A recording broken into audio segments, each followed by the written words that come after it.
आज की तारीख में प्रधानमंत्री नरेंद्र मोदी ने अपना मुंह खोला और मुंह खोलना ही ऐसा लगता है बड़ी गलती हो गई साहिब से, क्योंकि इधर मुंह खोला उधर इंटरनेशनल बेइज्जती हो गई, फजीयत हो गई। आलम तो ये कि प्रधानमंत्री नरेंद्र मोदी छिपने की कोशिश कर रहे थे, खुद को बचाने की कोशिश कर रहे थे और कांग्रेस के ऊपर दोष मढ़ना चाह रहे थे, लेकिन राहुल गांधी को बदनाम करने के चक्कर में आज प्रधानमंत्री नरेंद्र मोदी महात्मा गांधी को कोसने लगे।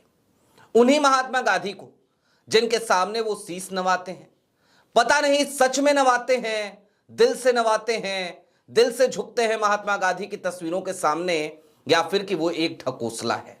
अब मैं पता नहीं शब्द का इस्तेमाल कर रहा हूं, लेकिन मुझे पता है कि मेरे दर्शकों को सब कुछ पता है, तो वही कमेंट बॉक्स में बेहतर बता देंगे, मेरा भी थोड़ा सा ज्ञान बढ़ा देंगे इस बात पे कम से कम। लेकिन आज की तारीख में प्रधानमंत्री नरेंद्र मोदी मेरठ पहुंचे थे। मेरठ पहुंचे, जाहिर सी बात है, माइक लगा, लाइट कैमरा एक्शन, और फिर साहब शुरू हो गए। पुरानी ड्रामेबाजी शुरू कर दी और फिर ड्रामेबाजी का हस्र यह हुआ कि साहब खुद पकड़े गए। राहुल गांधी के एक सिपाही ने तो बुरी तरीके से दौड़ा लिया। सारी बातें जरा विस्तार से करेंगे। नमस्कार, मैं स्वप्निल और आप मुद्दा देख रहे हैं। दोस्तों, आगे बढ़ें उससे पहले वही छोटी सी अपील। मुद्दा इन दिनों एक गंभीर आर्थिक संकट से जूझ रहा है। एक तरफ हमारे मेन बैंक अकाउंट बीते कई महीनों से फ्रीज चल रहे हैं, तो दूसरी तरफ हमारे 2.5 साल पुराने चैनल को हमसे लंबे समय तक छीन कर रखा गया था। ऐसे में डे टू डे ऑपरेशंस में मुद्दा को काफी मुश्किलों का सामना करना पड़ता है। लिहाजा आपसे गुजारिश है, यदि आप चाहें तो स्क्रीन पर दिख रहे क्यूआर कोड या फिर के नीचे दिख रहे यूपीआई नंबर के जरिए मुद्दा की छोटी छोटी मदद जरूर कीजिएगा। अब आगे बढ़ते हैं और सबसे पहले प्रधानमंत्री नरेंद्र मोदी ने आज क्या कहा, जरा उस तरफ चलते हैं। लेकिन सनद रहे, मेरे कई दर्शक मुझे यह कहते हैं कि जो उन्होंने बोला आप खुद बता दिया कीजिए, लेकिन उनको मत सुनवाया कीजिए या उनकी तस्वीर मत दिखाया कीजिए। अब क्या करें, बड़ा धर्म संकट है। कई दर्शक ये कहने लगते हैं बार बार कि साहब आप उनको सुनवा देते हैं तो कान में से खून निकलने लगता है। अब इस तरीके की एलर्जी है दर्शकों को प्रधानमंत्री नरेंद्र मोदी से। तो चलिए खबरों के हेडलाइन से ही काम चलाएंगे। आपकी स्क्रीन पर कुछ खबरें हैं। मसलन पहली खबर जो आजकल इनका पेट डायलॉग हो गया है, कांग्रेस मेरी कब्र खोदना चाहती है। हालिया दिनों में सदन के भीतर भी बोला था इन्होंने। मेरठ में मोदी ने विपक्ष को दी खुली चुनौती, सपा पर भी तीखा वार। दूसरा, कांग्रेस ने एक वैश्विक आयोजन को अपनी गंदी और नंगी राजनीति का अखाड़ा बनाया, प्रधानमंत्री नरेंद्र मोदी। हालांकि बहुत सारी खबरें ऐसी छपी और, लेकिन अब इससे आगे बढ़िए। जब प्रधानमंत्री नरेंद्र मोदी मेरठ में यह सब कुछ बोल रहे थे तो आपकी स्क्रीन पर कुछ इंटरनेशनल खबरें, उनके हेडलाइंस चल रही हैं। Amnesty international, global times, Bloomberg.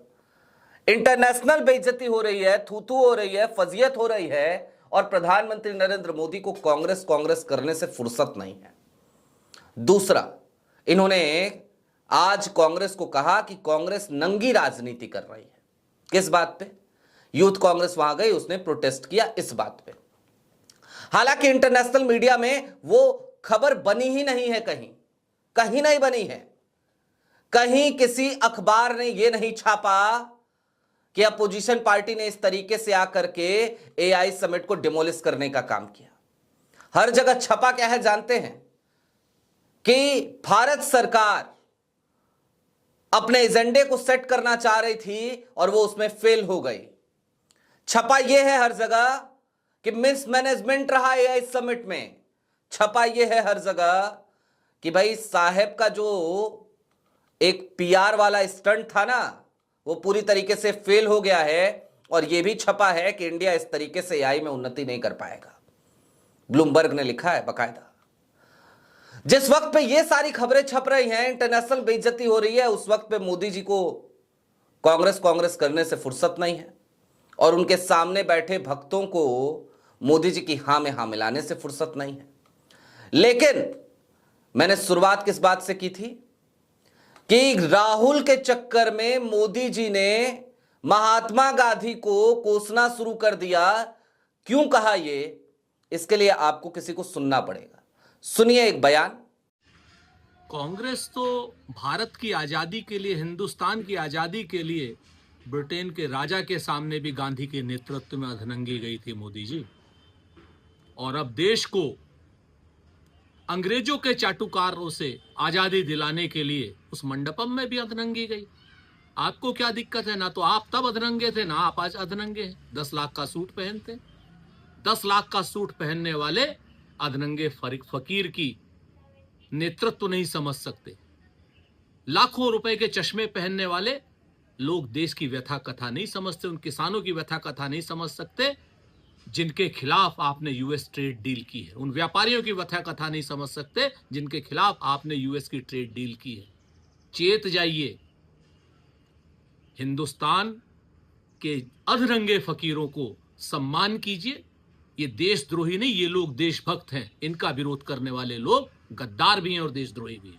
सुना आपने, पहचानते होंगे आप, सुरेंद्र राजपूत कांग्रेस के प्रवक्ता हैं और बड़ी सही बात कही इन्होंने। हालांकि कल द न्यूज लॉन्चर पर जब आशीष जी, हेमंत जी और मैं एक शो कर रहे थे तो उस वक्त पे आशीष जी ने यही बात कही थी कि भाई इस देश को आजादी दिलाने के लिए इस देश का वो फकीर वो नंगा हो गया था, उसने अपने कपड़े उतार दिए थे, वो गोलमेज सम्मेलन में इसी तरीके से गया था। और आज जब मोदी जी ने ये बात कही ना मेरठ में, तो पता है मुझे चर्चिल याद आने लगा। चर्चिल, हालांकि चर्चिल जो है ना, आज मैंने एक शो में ये बात बोल दी तो वरिष्ठ पत्रकार अशोक वानखेड़े जी ने वहां पे मुझे करेक्ट किया। उन्होंने कहा कि चर्चिल से तुलना करने की जरूरत नहीं है स्वप्निल, चर्चिल पढ़ा लिखा था, उसके पास इंटायर पॉलिटिकल साइंस की डिग्री नहीं थी मोदी जी की तरह, तो वो तुलना भी गलत है। खैर खैर, अब दोस्तों समझने की जरूरत कुछ और चीजों को है। प्रधानमंत्री नरेंद्र मोदी ये कह रहे हैं कि भाई एआई समिट में यूथ कांग्रेस ने पहुंचकर जो प्रोटेस्ट किया उसकी वजह से इंटरनेशनल बेइज्जती हुई है, और इंटरनेशनल मीडिया ये कह रही है कि जो खुराफात मोदी जी की सरकार करने में लगी थी उसकी वजह से देश की बेइज्जती हुई है। सच क्या है? सच दरअसल यही है कि जब हर तरफ से बैकफुट पर जा रहे थे प्रधानमंत्री नरेंद्र मोदी, जब विपक्ष हावी होता दिख रहा था, तो उन्हें एआई समिट एक मौके की, एक अवसर की तरह लगा और उन्होंने उसको भुनाने की कोशिश करी। लेकिन भुनाने की जब कोशिश करी तो मैनेजमेंट तो आता नहीं है, केवल पीआर मैनेज करना आता है, तो मैनेजमेंट हो नहीं पाया, सही तरीके से समिट का आयोजन हो नहीं पाया, तमाम अव्यवस्थाएं रही, तमाम कुव्यवस्थाएं रही, और उनका खामियाजा इस देश ने उन इंटरनेशनल सुर्खियों में भुगता।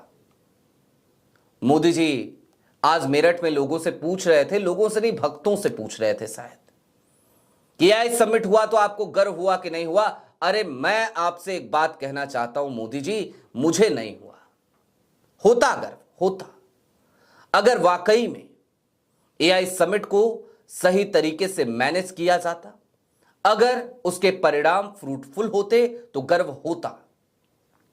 लेकिन राजनीतिक महत्वाकांक्षा के लिए, अपनी छवि को चमकाने के लिए आपने एआई समिट को बलि का बकरा बना दिया, और उसके चक्कर में इस देश की फजीहत हुई, थूथू हुई, तो बिल्कुल गर्व नहीं हुआ। आपने कहा इज्जत बढ़ा रहे थे एआई समिट से। मोदी जी ऐसी इज्जत नहीं चाहिए हमें ऐसी इज्जत तो बिल्कुल नहीं चाहिए मोदी जी, जहां पर विदेशी डेलीगेट्स आए और आकर के इस तरीके से क्रिटिसाइज करें और आप कहे मैं तो भाई इज्जत बढ़ा रहा हूं। ऐसी इज्जत, माफ कीजिएगा, नहीं चाहिए। हाथ जोड़ करके दोनों आपसे विनती है, विनम्र आग्रह है, ऐसी इज्जत हम भारतीयों को मत दीजिए, हमें बख्श दीजिए। यह नेहरू का देश है। खैर, चलते चलते एक बात और समझिए, नेहरू आज तक सुरक्षा कवच की तरह है ना। हर बात में नेहरू को याद कर लिया जाता है। इतिहास में झांकने की पुरानी आदत है और गलत इतिहास बांचने की पुरानी आदत है। तो उसी तरीके से आज की तारीख में कांग्रेस को अपना सुरक्षा कवच बनाने की कोशिश में थे प्रधानमंत्री नरेंद्र मोदी, लेकिन धरे गए, पकड़े गए, फजीयत ही हुई। अब दोस्तों, सच तो यह है कि आज की तारीख में कांग्रेस के ऊपर इस तरीके के इल्जाम लगाकर, बेढंगी बेतुकी बातें करके प्रधानमंत्री नरेंद्र मोदी को भी पता है कि वो कांग्रेस से जीत नहीं सकते। और प्रधानमंत्री नरेंद्र मोदी ये भी बीते कल से ऑब्जर्व कर रहे होंगे कि उनकी पार्टी के लोगों ने जिस तरीके से उपद्रव मचाने की कोशिश करी, कांग्रेस के लोगों ने उसका किस तरीके से जवाब दिया है। तो अब वहां पर भी आप इस तरीके से कांग्रेस से पार नहीं पा पाएंगे। तो कुल मिलाकर मोदी जी, बस इतना निवेदन है कि ये सब स्टंटबाजी छोड़िए, काम में ध्यान लगाइए। आप देश के प्रधानमंत्री हैं, आपको हमने गाल बजाने के लिए नहीं चुना है इस देश की जनता ने। आज आप उस कुर्सी पर बैठे हैं जिस कुर्सी की एक मर्यादा है। आप मर्यादाओं को तार तार ना कीजिए और अपने उस मीम को बार बार चरितार्थ मत कीजिए कि झूठ बोलो, बार बार झूठ बोलो, क्योंकि आज की तारीख में आपने जो किया वो उसी मीम को चरितार्थ करने वाला कृत्य था, उससे ज्यादा कुछ नहीं। आपकी क्या राय है कमेंट बॉक्स में जरूर बताइएगा। अभी के लिए दीजिए इजाजत। चलते चलते फिर वही अपील, चैनल पर नए हो तो सब्सक्राइब करते हुए जाइएगा, सक्षम हो तो छोटी छोटी मदद मुद्दा की जरूर कीजिएगा। बहुत शुक्रिया।